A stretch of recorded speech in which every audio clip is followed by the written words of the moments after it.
जी हाँ भाइयों, पोखरभिंडा, शौबेपुर, बगहाटोला, सिंहपुर पिपरा से बीडीसी का भावी प्रत्याशी आपका बेटा, आपका लाल संजय लाल यादव अपू।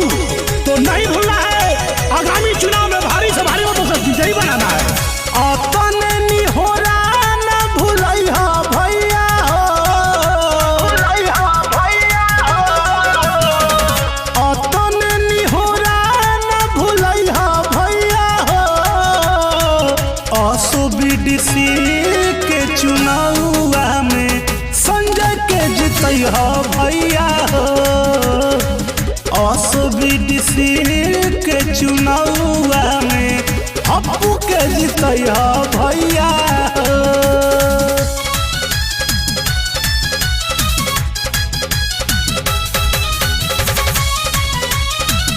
अपू के जितैहा भैया हो।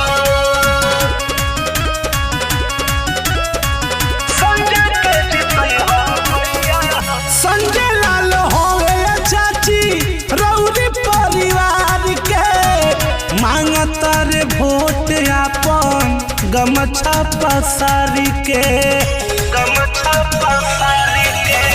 संजय लाल होवे चाची रौरी परिवार के मांगता रे वोट अपन गमछा पसारी के, मांगता रे वोट अपन गमछा पसारी के। गले से अपन लगई हो भैया हो, गले से अपन लगई हो भैया हो।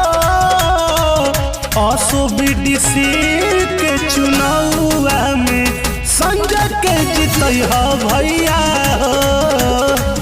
असो बीडीसी के चुनावा में संजय के जितैहा चाचा हो।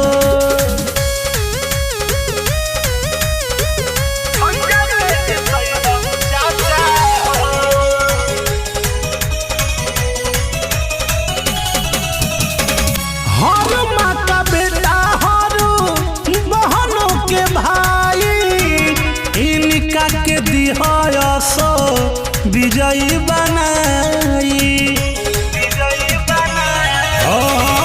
हर माँ का बेटा हर बहनों के भाई इनका के दिहा सो विजयी बनाई भैया, इनका के दिहा सो विजयी बनाई। सोचल सपना पुरई हो चाची हो, सोचल सपना पुरई हो चाचा हो। अब की बीडीसी के चुनावा में अपू के जितैहा भैया हो। असो बीडीसी के चुनावा में संजय के जितैहा भैया हो। भुलाए के नहीं खे।